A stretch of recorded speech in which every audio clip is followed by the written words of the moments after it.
In 1982, trial lawyer Bill McArthur walked into his home to find the body of his beloved wife stuffed inside a closet. After surviving a car bomb only 2 months earlier, her luck had finally run out. The authorities immediately arrested him, not knowing that the actual killer was a client of his that he had successfully proved innocent of a previous murder. Today, we're talking about the story of Mary Lee Orsini, whose brutal crimes shocked and upset the folks in Arkansas. After allegedly murdering her husband, she fell in love with the lawyer who defended her and vowed to do whatever she could to have him.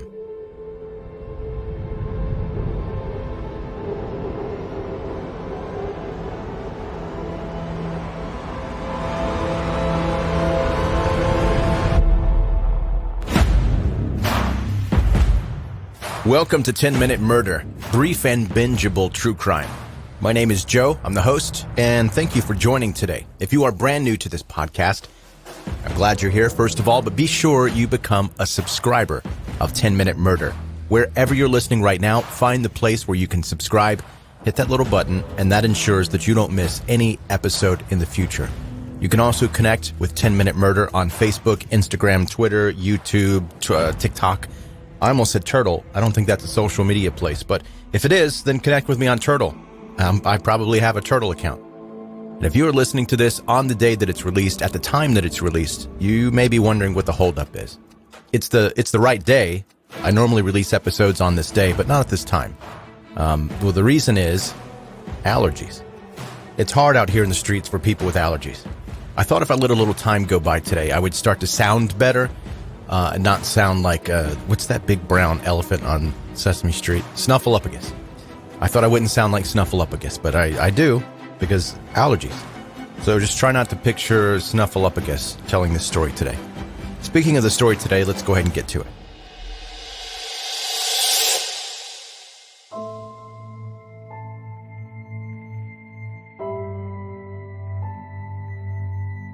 Born on August 17, 1947, in Searcy, Alabama, Mary Lee Orsini was originally named Mary Myrtle Hatcher. Her father, Henry, was a cattle rancher, and her mother, Julia, was a cafeteria worker who also drove the county school bus. The family was incredibly poor, with the couple struggling to provide for all three of their children. Because of this, Orsini was forced to drop out of school in the 10th grade, and she began calling herself Mary Lee shortly afterward. Now in her late teens, Orsini met a soldier named Douglas Sudbury, who had been stationed at the Little Rock Air Force Base. The pair were married on December 22, 1963, just a few months after she turned 16. Their relationship was rocky, though. The newlyweds moved to Riverside, California, and divorced almost immediately. But don't give up hope on the dysfunctional couple too soon. In 1966, they got back together. They remarried and welcomed a child the following year, and then followed for another divorce the very next year. Afterward, Orsini moved to North Little Rock, where she found work as a sales representative for the Arkansas Democrat. In 1971, she married a local man named David Raymond May, but the marriage lasted only 6 months before she left him. 5 years later, she met Ron Orsini, who at the time was a partner at a company called Central Heating and Air. The pair were married on September 17th of that year and moved into the exclusive Indian Hills subdivision, together with her daughter from her first marriage. On the morning of March 12, 1981, Orsini's third husband, Ron, was found dead in his bedroom with a gunshot wound to the back of his head. Detectives from the North Little Rock Police Department immediately questioned Orsini, noting that there were glaring inconsistencies in her story. They also discovered that she had incurred some debt, pretty sizable amount of debt, which her husband was seemingly unaware of. These details made the authorities suspicious of Mary Lee, which led to a grand jury investigation. To defend herself, she hired William Charles McArthur, who was widely regarded as the best criminal lawyer in Arkansas. He saw her case as a challenge and was determined to prove her innocent, even though all the evidence pointed to her guilt. Thanks to McArthur's hard work, Mary Lee was ultimately not indicted for the murder of her husband. By the time the hearings ended, though, she had grown infatuated with her lawyer. She made every excuse to drop by his law office and even hosted her own birthday party there. She also frequently visited him at home, staying there for hours, chatting with him and Alice. his wife. And you can only imagine, I'm sure, the behind-closed-doors conversations Alice was having with McArthur about this Orsini lady that just keeps coming by. And Orsini wasn't subtle about the fact that she had developed romantic feelings for McArthur, but he shut her down because he was very much in love with Alice. This infuriated Orsini, who decided she couldn't live, laugh, love in these conditions, so she began seeking attention from other men. According to About You magazine, quote, "The other men in Orsini's life were not as immune to her feminine wiles as McArthur was. She manipulated them into believing her far-out fantasies about mobsters and hitmen who were out to get her. Among those duped were Pulaski County Sheriff Tommy Robinson and ex-con Eugene Hall, who went by the name Yankee." On May 21st, 1982, a bomb underneath Alice McArthur's car exploded, nearly killing her. Thankfully, it failed to detonate completely, which meant that she only suffered minimal injuries like cuts and scrapes, but no doubt still terrifying. The authorities neglected to fully investigate the incident, believing it was linked to a local organized crime syndicate that had been terrorizing a nightclub that her husband also co-owned. This idea was corroborated by Orsini, who went around almost bragging that she and Alice were on a hit list. Alice may have survived the car bomb, but she wouldn't be as fortunate during the second and final attempt on her life. On the afternoon of July 2nd, nearly 2 months after the bombing incident, she opened her front door to find 2 delivery men holding a large bouquet of flowers.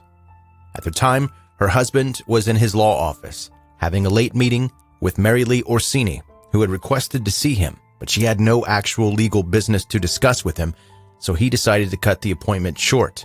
When he arrived home about an hour later, he found his wife's body stuffed into an upstairs closet. She had died from a gunshot to her head. The police, of course, initially suspected McArthur, so much so that they placed him under arrest, parading him in front of reporters with handcuffs on his wrists. 2 hearings were held to determine his guilt. However, a grand jury decided that the evidence against him was too flimsy. In the end, McArthur was never indicted. Because of this, the authorities returned to the scene of the crime and found fingerprints on a vase inside McArthur's home.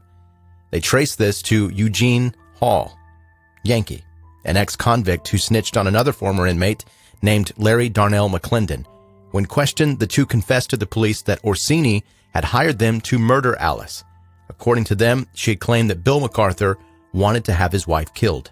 Faced with the possibility of the death penalty, Hall accepted a plea deal from prosecutors and signed a confession detailing Orsini's involvement in Alice's murder in exchange for the lesser charge of just first-degree murder. Had he been convicted of capital murder, he would have been either executed or sentenced to life in prison without parole. On the other hand, pleading guilty to first-degree murder meant he would have been eligible for parole. So that's what he did. According to court documents, quote, in his confession, Hall stated that he had been hired by Orsini to murder Alice McArthur. He recited that Orsini had been promised $15,000 by William McArthur, Alice's husband, if she would arrange the murder. Hall declared that he and Orsini attempted to bomb Alice's car. That bomb had exploded, but she was not injured. Hall stated that Orsini approached him again and said that McArthur still wanted his wife killed and raised the ante to $25,000. Hall and Orsini then worked out a plan to kill Alice McArthur in her home. Hall then stated that he hired Larry McClendon, who was a friend of his from the penitentiary, to be the trigger man. According to Hall, the payment was to be split among himself, McClendon, and Orsini, end quote. Hall further claimed that Orsini had given him the gun, which she had stolen from her boyfriend, Dr. C.H. Wolls. After murdering Alice, he and McClendon waited to receive their payment. However, that never happened. Orsini was charged with hiring Hall and McClendon to kill Alice McArthur. In an attempt to exonerate herself, she produced a recording of an alleged phone conversation between the 2 men to prove they acted on their own accord. However, the authorities recognized one of the voices as that of Larry Burge, a local real estate agent and a close friend of hers. When Burge was questioned, he gave authorities notes that Orsini had given to him to read over the phone. They were used during her trial to corroborate Hall's confession. In October 1982, Mary Lee Orsini was found guilty of contract killing and sentenced to life in prison. The following year, she was retried and convicted for the murder of her 3rd husband, Ron. However, this was overturned by the Supreme Court of Arkansas in 1985. In his decision, Special Chief Justice Alston Jennings ruled that the prosecution had committed a prejudicial error by implying during the trial that Orsini had either killed Ron herself or had helped an accomplice do it. According to him, quote, the instructions permitted the state to maintain simultaneously that Orsini killed her husband because no one else could have done it, and that if someone else killed him, then she must have participated in the crime, end quote. On August 11, 2003, 55-year-old Mary Lee Orsini died after suffering a heart attack while still serving her life sentence. It was said that shortly before her death, she confessed to murdering her husband and Alice McArthur. Orsini's accomplices, Hall and McClendon, had both been sentenced to life in prison too. In 2004, McClendon was paroled. Meanwhile, Bill McArthur was never the same after the case. His reputation took a huge hit when he was declared a suspect in the murder and paraded in front of press with handcuffs after his wife's death. And many townspeople continue to believe that he was guilty, even though he was never indicted. On October 4, 2009, he was found dead outside his apartment in Little Rock. No foul play was involved, and the police ultimately ruled that he had died of natural causes. He was 71 years old. The murder of Alice McArthur was incredibly sensational and talked about to the ends of Arkansas at the time.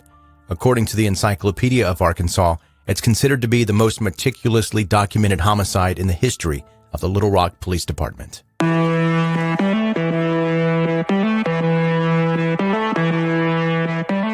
That's today's 10-minute murder, brief and bingeable true crime.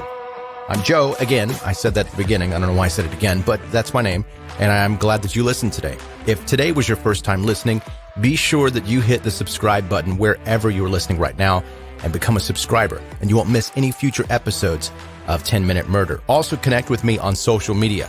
The links for all of that are in the show notes of this episode.